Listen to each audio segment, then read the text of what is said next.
gentlemen, welcome back to the Think About It channel. We're doing another episode of Rehearsal today with Patrick Schimenti. Patrick is a filmmaker originally from Burlington County, New Jersey. He graduated from LaSalle in 2018 and works for NFL Films. He's been nominated for an Emmy for one of his works and is looking to establish his own production company, PS Films. And he's currently producing a comedy thriller film called Millennial, which I can relate to, being that I am one. Patrick, how are you, man? I'm doing great. Happy to be here. Thank you for having me, Adam. I'm excited to have you. We've had one other film person on the channel, Ethan Kaufman. He's a senior at American University. I don't know if you had a chance to watch that one yet. Super cool guy. He's making a short film called Paper Boats for like his senior thesis. Very cool. So it's been, now that I've talked to him and have a little bit more of an understanding of what it takes to make film. I'm glad to have another conversation like this again to learn more things and flex the knowledge I've already learned. Oh man, I'm so happy to be here. Thrilled that, very cool that you're doing this. Very cool for South Jersey. Yes, thank you. So let's sort of hop back to the beginning. When did you know that film writing and film production was something you wanted to go all in on? I think it was probably close to 10 years ago. Bouncing around, you graduate high school and you're supposed to like pick this thing that you're going to do for the rest of your life. And it's kind of like you're doing what everybody tells you to do. But I feel like it really came together when I was actually picking my sister up from a movie that she was seeing at the local movie theater in Burlington Township, and I got the time wrong by like 45 minutes or something, so I was waiting for her to be done the movie. So I was just sitting in the parking lot and just thinking, and for whatever reason I had this idea for a short film. Never did film before, wasn't really a writer, but I just had this idea of a short film that's nothing big. It's like the premises, the hook. The twist at the end is that he was sleeping and he wakes up, very student film-ish, but it was literally that. I was sitting in a car, had an idea, told a couple friends like, hey, do you want to do this? And we did it, and I haven't stopped. That's awesome. Poor timing seems to be your best timing. Yeah, exactly. In that respect, man. So you're currently at NFL Films. That's where you landed right after college. How did you go from LaSalle to NFL Films? How did that jump happen? Yeah, I was a philosophy major at LaSalle, and I was bartending at a country club, Laurel Creek Country Club, and I had, obviously you're approaching graduation and everybody's like, all right, you're a philosophy major. What are you gonna do? So at the time I was bartending and applied for NFL Films because I think I grew up like 13 minutes away from it, from where it's located out in Mount Laurel, New Jersey. And so that just seemed like it's right here. So I applied 5 times in college and got denied all 5 times. But strangely enough, because I was a bartender, one of the members, I didn't know this, but was a senior producer at NFL Films from nearly the beginning, named Bob Angelo, graduated from Penn State and weirdly enough was a philosophy major.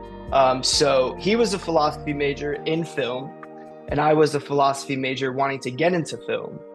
And one of the other members introduced us, Miss Renee Nodar, shout out Miss Nodar.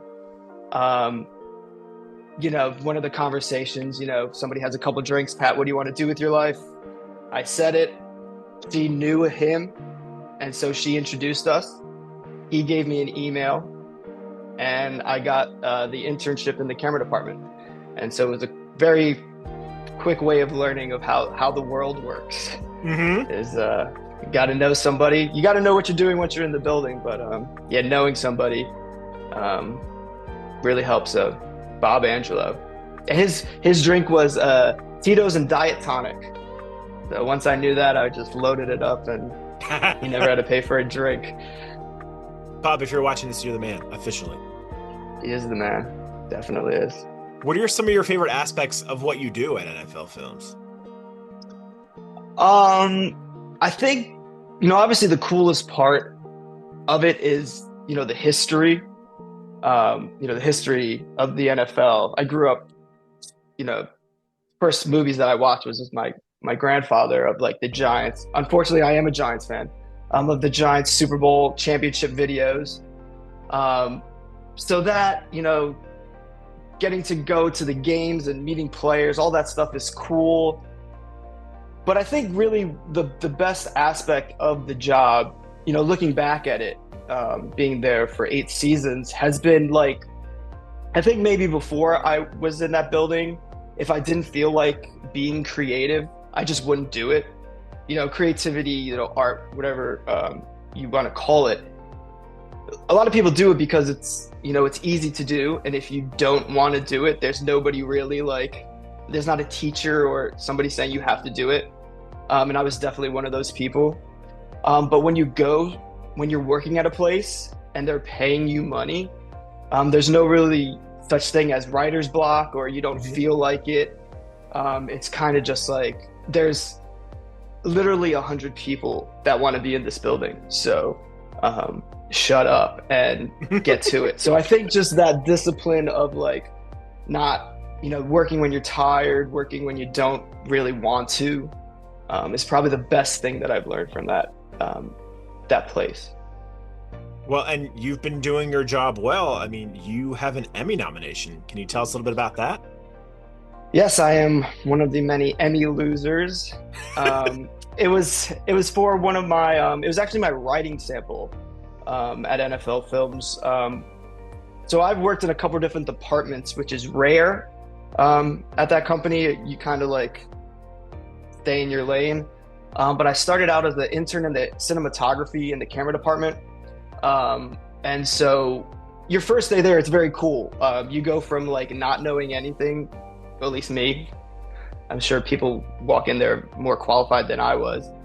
But you just come in and they just hand you a $20,000 camera and a $10,000 lens. And, you're kind of just hands-on.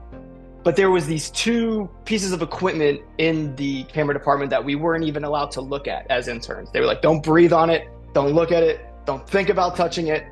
So obviously that's interesting. And so what that were 2 very rare camera lenses called the Optics 33-1. For camera nerds out there, it's a 30 millimeter lens to a 990 millimeter lens. Whatever 30 times 33 is, that's how. So it's just this crazy, it can zoom in. And it's just the coolest camera lens out there. And so when I was thinking of something to write about, I just thought that was the coolest thing in the building. It was a story that only I could tell because I was in the camera department and now I was writing. Nobody, that piece of equipment was in the building for 25 years and nobody knew about it outside the camera department. So I wrote a feature about that, got produced, got to direct it. Obviously with a lot of help, the producer, Michelle, the camera operator, Steve, Andrich, Ben Johnson, Steve Richer, amazing. It was the first thing I ever did that was on TV. So my wife got a bottle of champagne when it was aired on TV. And then, just nothing happens and, you move on with work and everything. And then time for the Emmy nominations to come up. And I get a text from the producer, Michelle, and she's like, hey, we got nominated for an Emmy. And it was very cool. Got to go to New York and be in this big ballroom theater. Got to meet Pedro Martinez and all the, big, people in sports. It was really awesome experience. I still don't believe it happened. It feels like I'm lying about it, but it is a very cool thing to happen. Well, hey, I feel like losing an Emmy is still winning in most aspects of life. Yeah, I got some free booze out of it, so it was worth it.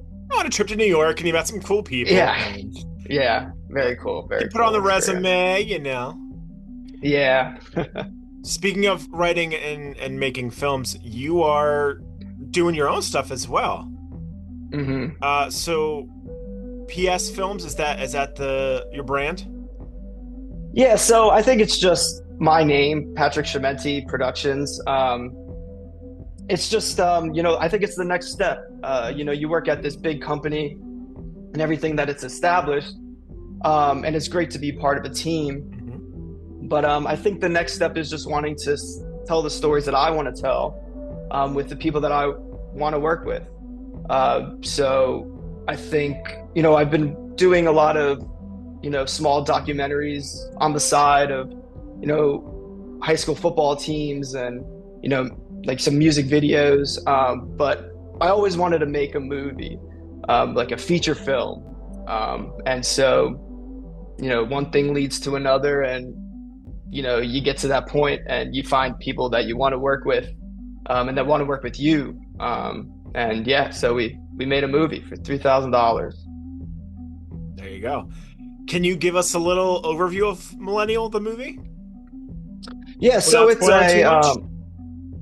yeah, so it's kind of a story about a guy in his early 30s who's not really going anywhere, still lives in his hometown, and he gets into this petty fight with a neighbor over a parking spot, and he falls into this, obsession with the neighbor because he kind of tells him off, and ego and everything, to the point where so we just follow that spiral down for this guy who really doesn't have anything, doesn't really take anything seriously.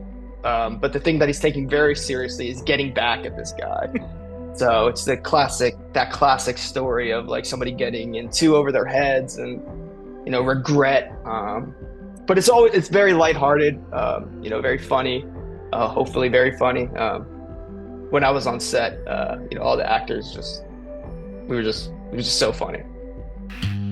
All right, gentlemen, as you know, the next week or so will be the most important of our very lives. Everything hinges on this.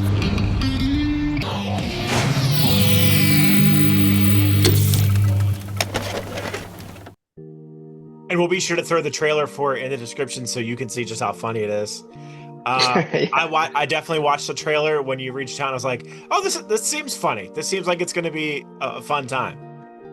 Yeah, it's very, lighthearted. It's kind of like so how I describe it is Big Lebowski that kind of turns into Rear Window, the Alfred Hitchcock movie, with the ending of The Killing, the 1958 Stanley Kubrick movie.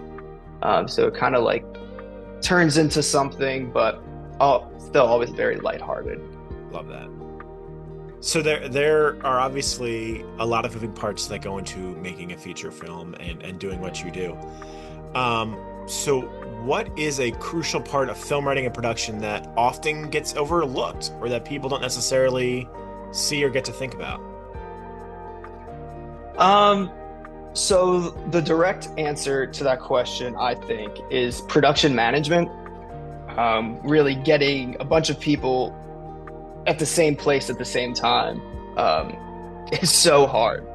I definitely prefer writing because you can do that, right here. But getting there was a couple of days where we had to get 12 people at the same place at the same time with really no budget, in the sun, middle of the summer, 3 different wardrobe changes. But everybody showed up.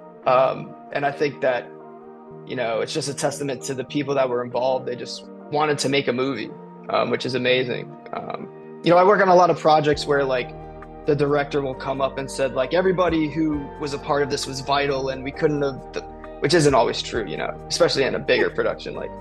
You could, yeah. But with this project in particular, I'm not lying that every single person that was a part of it is a direct reason for it being made. And I'm just forever grateful for everybody who has been involved with this project. Very cool. I want to ask 2 more sort of lighthearted, funnish ones before we wrap up.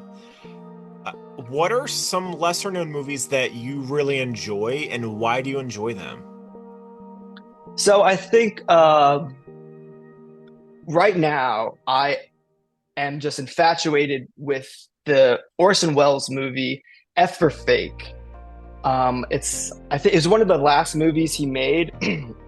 Everybody knows about the first movie he made, but one of the last movies he made, this movie F for Fake. It's kind of like a documentary essay film from like 1970 something, maybe 1980. It's kind of about this fake painter. He's a real painter who paints fake Picassos, which is documented by this real documentarian who got famous for writing a fake piece about Howard Hughes. And so Orson Welles is the narrator of this story, and he plays a fake magician, which is like a contradiction because the magician. So the whole, like 20 minutes into the movie, you're just like, you don't know what is real, what is fake. You know, at the beginning of the movie, they say it's all true. And at the movie, he's just saying like he was lying. And I think today, like you're on the internet and you see all these essay films about, photographers or whatever. But I think this was one of the first essay films ever from this guy who is known as this pioneer. But I think now in like the year 2025, it's revealed that he opened this completely other door that, wasn't even a thing back then. People, when that movie was released, people were like, what the hell is it? But now in hindsight, it's probably the future of what movies are. Orson Welles just talking directly to a camera, cutting to this thing, cutting to another thing. As of right now, it's available on HBO Max. F for Fake is really an amazing piece of work. Awesome. I recommend everybody to watch it. Last one I have before we sort of wrap things up. Is there a piece of media, whether it's a book or a show or something like that, that you would like to see produced into a film that's not currently a film? So, I love the Devil at the Crossroads story. I know Sinners was just kind of like a movie about that, but I have a movie written about that kind of story, which really originated from the writer Charles Marlowe. I forget off the top of my head what his play was about it, but it's about like a businessman who sells his soul to the devil to become like the guy in his industry. And I think that's just an amazing story because it's like creepy, dealing with that weird world, but also that story of like how far would you go to get what you want, right? And is it worth it? So that kind of story is really interesting to me. It's been done a few times, but I have a movie written that kind of takes a different swing at it. A little fresh take on it. A little fresh take, Love that. Yeah, that's what it's about. Every story's been told. So you just gotta put your little twist on it. Yeah, put a little twist on it. Spice it up a little bit. Yeah. Where can people learn more about you and see the things that you're making and follow along with Millennial and these other works you got going on? Yeah, so my handle on Instagram is PS Films. My website is psfilms.com. The Films is PH, not F, so it's PSPHILMS, and you'll have it right here. We'll have it right there. We'll have it right here. You could just copy and paste it. But that's my tag on Instagram and my website, and that's where I put all my stuff. I mean, a lot of PHs for a guy that's not a Philly fan. I'll say that. I'm just saying. I know. I'm and the shirt's green. Shameless. I'm just saying the shirt's green. Well, my name's Patrick, so I gotta have some green. Just thought you're rocking your Go Bird shirt. Patrick, thank you so much for taking the time to talk to me. I'm really excited to see Millennial when it comes out, and I'm really looking forward to seeing now this thing you got on the back burner. Yes, sir. Thank you so much, Adam. This has been amazing.